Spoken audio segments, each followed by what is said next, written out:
যুব সংসদের পক্ষ থেকে সংগ্রামী প্রজন্ম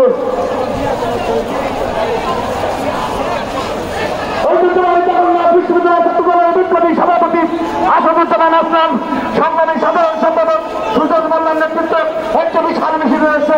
মিছিল কাছে সংগ্রামী অভিনন্দন এবং শুভেচ্ছা। বাংলাদেশ জাতীয় মসজিদ